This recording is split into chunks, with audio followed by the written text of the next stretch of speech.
শেখ রেহানা মাটির দিকে তাকা তাকা হাঁটতেছে, আর হাসিনা খালি চারিদিকে ভাবে তাকাচ্ছে এই করে।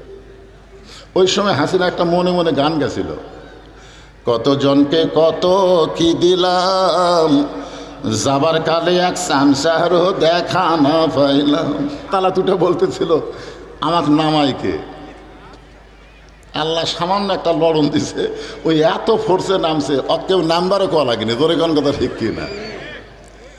যেরকম হাসিনা ক্ষমতার চেয়ার পায়ে বলছিল 41 সালে আমাকে নামাইকে, আল্লাহ 24 সালের 5 আগস্ট এমন একটা ভূমিকম্প দিল, খালি নামলো না, ভারতে পলায়া গেল। ধরে কোন কথা ঠিক কিনা? আচ্ছা, হাসিনা যখন পলা ছিল ওই ভিডিও আপনারা দেখছেন? দেখলেও মনে করেননি, আমি খুব গুরুত্ব দিয়ে দেখছি। শেখ রেহানা মাটির দিকে তাকা তাকা হাঁটতেছে, আর হাসিনা খালি চারিদিকে ভাবে তাকাচ্ছে এই করে। ওই সময় হাসিনা একটা মনে মনে গান গেছিল, কতজনকে কত কি দিলাম, যাবার কালে এক সামসারও দেখা না পাইলাম। বর্তমান সময়ে হাসিনার জন্য কেমন চলতেছে? কথা কয় না রে, কথা কর না। হ্যাঁ, হাসিনা লকারের মধ্যে সোনা হয়ে গেছিল 800 ভরির বেশি, এখন ইউনুস সেটা আবার বার করেছে। আজকে হাসিনা বলতেছে আমার লকারে হাত দেওয়ার সাহসকে দিল। ওরে বাবারে, তোমার বলে কিছুই নাই, তুই বলে কিছুই করনি, এতগুলো সোনা হয়ে গেছে। তার মানে এই জন্যে সময় খুবই গুরুত্বপূর্ণ। এক সময় হাসিনার ছিল, এখন আর হাসিনার নাই, ইউনুস এসে বসলো, এখন আগামীতে আর একজন আসতেছে। ধরে কোন কথা বলেন ভাইজান? হ্যাঁ, বর্তমান সময়ে আপনাকে শান্তির খবর কি? ভালো। আসলে ভালো মন্দ তো বোঝা লাগবে, কি কন? ভালো মন্দ বোঝার দরকার আছে না? বর্তমান সময় এক ছোট বাচ্চা আমার কাছে নিয়ে আইছে, হুজুর একটু ফোঁফা দেন তো, খালি কান্দে। আমি দোয়া দরুদ যা আছে ফোঁফা দিলাম। আর মা এসে বলতে যে কি দোয়া করলেন হুজুর, কান্না তো আর বেড়ে গেল, একটু পানি পড়া দেন। আমি আয়াতুল কুরসি সূরা ফাতিহা পড়ে পানি পড়া দিলাম, নিয়ে গেল। কয়েকদিন পরে এসে বলতে যে হুজুর দোয়া দরুদের আর দাম নেই, বর্তমান সময়ে দোয়া দরুদ আর চলবি না, এই সময়ে দোয়া দরুদের কাম হচ্ছে না। কিছুদিন পরে বললাম মা তোমার সন্তানকে আগের মতোই কান্দে নাকি? বলে না হুজুর আর কান্দি না। তো কান্না বন্ধ হলো, কোন দোয়া? কয় দোয়া লাগবে কেন? যখনই কান্দে তখন আর বাপ মোবাইল চালু করে দেয়, আর কান্দে না। যেই সময়ে দোয়া দরুদের গুরুত্ব নাই, মোবাইলের গুরুত্ব আছে, তাহলে বলেন তো সময় কি খুবই ভালো চলতেছে? প্রত্যেকটা যুবকদের হাতে একটা করে মোবাইল আছে না নাই? জোরে করে আছে না নাই? বর্তমান যেই পরিবেশ চলতেছে, এই পরিবেশে যুবকেরা চিন্তা করে কেউ না দেখলেই হলো, কেউ না দেখলেই হলো। দরজা জানলা বন্ধ করে বাপ মা ঘুমাইছে, ও তখন কম্বলের মধ্যে মোবাইল নিয়ে অশ্লীল ভিডিও দেখতেছে, ও মনে করতেছে কেউ তো আর দেখতেছে না। আপনারা বলেন তো, যেই সময়ে ইমানদারেরা মনে করে কেউ দেখে না, এই সময়ে কোনোদিন ভালো সময় হতে পারে না। বিশ্বাস করতে হবে কেউ না দেখলো আল্লাহ দেখতেছে, 2 কান্দের ফেরেশতা লিখতেছে। ধরে কোন কথা ঠিক কি না? আপনারা বলেন তো, আল্লাহ কি ঘুমায় নাকি? বর্তমান সময় মনে ঘুমায়? আরে বাবা নাউজুবিল্লাহ পরে কনে, আগে নাউজুবিল্লাহ। কেবল ওয়াজ শুরু করছি, অনেকদিন পর শান্তিরে আইছে। আপনারা বসেন বসেন, পিছনে যারা আছে বসার চেষ্টা করেন তো। এই মাহফিল কমিটির লোকেরা পিছনে বিছনা বিছায় দেন। তো এখন আল্লাহ তাআলা সময়ের শপথ করলেন। সময় অত্যন্ত গুরুত্বপূর্ণ একটা বিষয়। আমি প্রথম যখন এখানে আইছিলাম তখন আমি খুব যুবক ছিলাম, মনে আছে আপনাদের? কিন্তু আজকে দেখেন আমার দাড়ি পাকা সব লাল। দাড়ি পাকা কি হয়, সাদা না লাল? কিন্তু আমার লাল, তার মানে সাদাই। এখন আমার আব্দুল আলিমের ওই সময়ের গানটা খুবই মনে পড়ে। আব্দুল আলিম সময়কে নিয়ে একটা গান গাইছে, মিশে মায়ায় বন্দি থাইকা করলাম কত খেলা, পশ্চিমে তাকায়া দেখো তোমার ডুইবা গেছে বেলা, এক পলকের নাই ভরসা, এক পলকের নাই ভরসা মিশে সব। কারণ আমরা যারা এখানে এসেছি, আমরা কি থাকার জন্য আইছি না যাওয়ার জন্য আইছি? কিন্তু আমাদের মন আমাকে দুনিয়ার এমন পাগল করে দেয় যে আমার মনে হয় যাওয়া লাগবে না। ঠিক কিনা বলেন? আসলে কি যাবেন? কোথায় যাবেন? বাড়ি যাবেন? যে বাড়ি বাড়ি করতেছেন ওইটা আসলে তো বাড়ি না, ওটা হলো অস্থায়ী ঠিকানা। ধরে কোন ঠিক কিনা? হ্যাঁ। এখন ব্যাপার হলো আপনার হিসাব করে দেখেন তো, রুহের জগতে আমাদের রুহগুলোকে যদি আল্লাহ ভালো না বাসত, তাহলে দুনিয়ার জগতে মুসলমানের ঘরে আল্লাহ কবুল করতো না। রুহের জগতে আমাদেরকে ভালোবাসার কারণেই দুনিয়ার জগতে আল্লাহ আমাদের মুসলমানের ঘরে কবুল করেছে। আপনারা একটাবার চিন্তা করে দেখেন তো, যে আল্লাহ যদি আমাদেরকে হিন্দুর ঘরে পাঠাতো, মনে করেন যদি আল্লাহ পাঠাতো, আমাদের করার কিছু আছিল? যদি আল্লাহ আমাদের ইহুদি খ্রিস্টান বৌদ্ধদের ঘরে পাঠাতো, আমাদের করার কিছুই ছিল না। যে আল্লাহ ওই সকল ঘরে না পাঠায় সরাসরি মুসলমানের ঘরে আমাদের কবুল করেছেন, এখান থেকেই বোঝা গেল আল্লাহ আমাদের পক্ষে আছে। ধরে এখন ঠিক কিনা? আচ্ছা, রুহের জগতে আল্লাহ যদি পক্ষে থাকে, দুনিয়ার জগতেও যদি আল্লাহ আমাদের পক্ষে থাকে, তাহলে আখিরাতের জগতে আল্লাহ কি আমাদের বিপক্ষে যাবে? আমাদের বিশ্বাস, দুই জগতে আল্লাহ যখন আমাদের পক্ষে, মরার পরে যেই জগৎ আসবে এই জগতেও আল্লাহ আমাদের পক্ষ নেবে। ধরে কেন সুবহানাল্লাহ। এই জন্যে আমরা আল্লাহর প্রশংসা কম করব না বেশি করব? আলহামদুলিল্লাহ। অনেক সময় বড় বড় নেতা তার সাংসদদেরকে কি বলে, তোর কোনো বিপদ হলে টেনশন নাই, আমি আছি।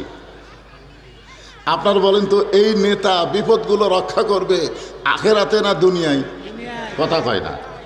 যত বড়ই নেতা হোক, দুনিয়াতে তার সাংসদদেরকে রক্ষা করবার পারে, কিন্তু আখিরাতের আদালতে এমন একজন নেতা আল্লাহ আমাদেরকে দান করেছেন, আছেন আমার মুক্তার, আছেন আমার ব্যারিস্টার, শেষ বিচারের হাইকোর্টেতে তিনি আমায় করবেন পার, আমি পাপী রাসূল জাবিন্দার। আল্লাহ যখন হাকিম হয়ে আমাদেরকে আসামি বানায় বিচার শুরু করবেন, ওই সময় আমাদের নবী উকিল হয়ে, ব্যারিস্টার হয়ে আল্লাহর কাছে আমাদের ব্যাপারে ওকালতি করে আমাদেরকে সুপারিশ করে জান্নাতে পৌঁছায় দিবেন। তার মানে বোঝা গেল, পাপ করেও যদি আমরা যাই আখিরাতে, আমাকে কি নাই, টেনশন নাই, আমাদের উকিল আছে। জোরে কোন কি আছে? কথা হয় না রে বাবা। আল্লাহ হচ্ছেন হাকিম, নবী হচ্ছেন উকিল, আমরা হলাম আসামি। কোন বিচার? গানের মধ্যে কোন বিচারের কথা বলা হয়েছে? শেষ বিচার। জোরে কোন কোন বিচার? যার পরে আর কোনো বিচার নাই। আপনার বলেন তো, বাংলাদেশের কোর্ট কাছারিতে যেগুলো বিচার হয় এগুলো কি শেষ বিচার? হাসিনার সময় যেগুলো বিচার হয়েছে আমরা কি বলি? বিচারের নামে প্রহসন করেছে। জোরে কোন কথা ঠিক কিনা? আবার ইউনূসের সময় যে বিচার হচ্ছে, আওয়ামী লীগেরা বলতেছে ক্যাঙ্গারো কোর্টের বিচার হচ্ছে। মানে কোনো বিচার কেউ মানবার চায় না। এগুলো হলো ফালতু বিচার। আসল বিচার হবে হাসরের ময়দানে। জোরে কোন কথা ঠিক? আর সেই বিচারে আমাদের কোনো টেনশন নেই, আমাদের উকিল আছে। আমাদের উকিল হলেন বিশ্বনবী মুহাম্মদ রাসূলুল্লাহ। সকলে বলি সাল্লাল্লাহু আলাইহি ওয়াসাল্লাম। এমন একজন নবীর উম্মত হওয়াতে আপনারা খুশি না বেজার? তাহলে জবান খুলে আর একবার বলি আলহামদুলিল্লাহ। এখন আপনারা যে কোরআন থেকে তাফসির শুনবেন, আলোচনা শুনবেন, আপনারা তো কোরআন থেকে শোনার জন্য আইছেন, ঠিক কিনা বলেন? আমার মুহিত ভাই বারবার একই কথা বলেছেন, কোরআনের কথা। আপনারা বলেন তো, এই কোরআনে কোনো সন্দেহ আছে? এই কোরআনে কোনো গোজামিল আছে? এই কোরআনে কোনো ধোঁকা আছে? কোরআনের প্রথমেই আল্লাহ বলেছেন যালিকাল কিতাবু লা রাইবা ফি হুদাল লিন্নাস না মুত্তাকিন। মাশাআল্লাহ। আসলে আল্লাহ যদি হুদাল্লিন নাস বলতো, তাহলে এ কোরআন থেকে পাইকারি হারে সবাই হেদায়েত পেত। কিন্তু যখনই মুত্তাকি শব্দ উল্লেখ করেছে, তখন সবাই কোরআন থেকে হেদায়েত পাবে না, কেবলমাত্র মুত্তাকির জন্যই এই কোরআন হলো হেদায়েত। জোরে বলেন কথা ঠিক? কারণ কোরআন শোনার দিক দিয়ে সবচেয়ে ভালো শ্রোতার নাম হলো আবু জেহেল। আল্লাহ নবী যখন কোরআন তেলাওয়াত করতো, আবু জেহেল চুপি চুপি নবীর কোরআন তেলাওয়াত শুনতো। নবীর সামনে কোনো দিন আসে নাই, চোরের মতন সাইড থেকে সারা রাত কোরআন তেলাওয়াত শুনছে, দাঁড়ায়া দাঁড়ায়া, বসার জায়গা হয়নি। সকালবেলা গিয়ে আবু জেহেল বলতেছে এত সুন্দর কোরআনের বাণী, রাতটা কোন দিক দিয়ে গেল আমি বুঝবারই পারিনি। সুবহানাল্লাহ বলেন। আপনারা বলেন তো আবু জেহেল কি কোরআনের বিরুদ্ধে কইছে? বরং কোরআনেরই তারিফ করতেছে, এত সুন্দর কোরআনের বাণী, রাতটা কোন দিক দিয়ে গেল আমি বুঝবারই পারিনি। আজও বাংলাদেশের সব দলের মানুষ কোরআনের তারিফ করে, জোরে কোন ঠিক কিনা? আবু জেহেলের মতোই বলে এত সুন্দর কোরআন। তা আবু সুফিয়ান বলতেছে নেতা, যেই কোরআন শুনতে রাত কোন দিকে যায় বোঝা যায় না, সেই কোরআন ধরলে অসুবিধা কি? শুনলেই যদি এত মজা হয়, তাহলে কোরআন খালি শোনার জন্য আইছে না কোরআন ধরার জন্য আইছে? আপনারা বলেন তো, বাংলাদেশের সব ছেলেরা কি কোরআন ধরবার পারে? আপনি প্রাইমারি যান আর হাফিজি মাদ্রাসায় যান। আমার একটা হাফিজি মাদ্রাসা আছে, কোনো বাচ্চা যদি মাদ্রাসায় ভর্তি হয়, ভর্তি হওয়ার পরে ওস্তাদ তাকে পেশাবখানাত নিয়ে যায়। তাই বললাম হুজুর পেশাবখানাত খান? বলে আগে ওকে পবিত্রতার শিক্ষা দেওয়া লাগবে, তারপরে কোরআনের শিক্ষা হবে। জোরে কোন কথা ঠিক কিনা? লা ইয়ামাসসুহু ইল্লাল মুতাহহারুন, ততক্ষণ পর্যন্ত কোরআন স্পর্শ করাই যাবে না যতক্ষণ পর্যন্ত পবিত্র না হবা। আপনারা বলেন তো, কোনো ছেলেকে যদি প্রাইমারি ভর্তি করে দেন, শিক্ষক কি ওকে পেশাবখানা দিয়ে যায়? পরে হাতের উপর একটা বই দিয়ে বলে পড়ো। এই জন্যে প্রাইমারির যারা পড়ে, ক্লাস 2-এ পড়ে, ও খাড়া হয়ে পেশাব করে। আমি একদিন বললাম বাদান বসে থাকে পেশাব করে, বস, কেমনে পেশাব করা লাগে তোর স্যার তোকে শিখাইনি? ও তখন বলে চাচা, প্রাইমারির পেশাবখানা যায় দিকে আমার স্যারই খাড়া হয়ে পেশাব করে, আর স্যারই যদি খাড়া হয়ে মারে তাহলে বসবে? চিন্তা করে দেখেন, এই কোরআন শুধু শুনলে হবে না, এই কোরআনকে গ্রহণ করা লাগবে। আবু জেহেল বলতেছে, আবু সুফিয়ান, এই কোরআনকে যদি গ্রহণ করি তাহলে তোর আর আমার ভুয়া নেতৃত্ব চলবি না।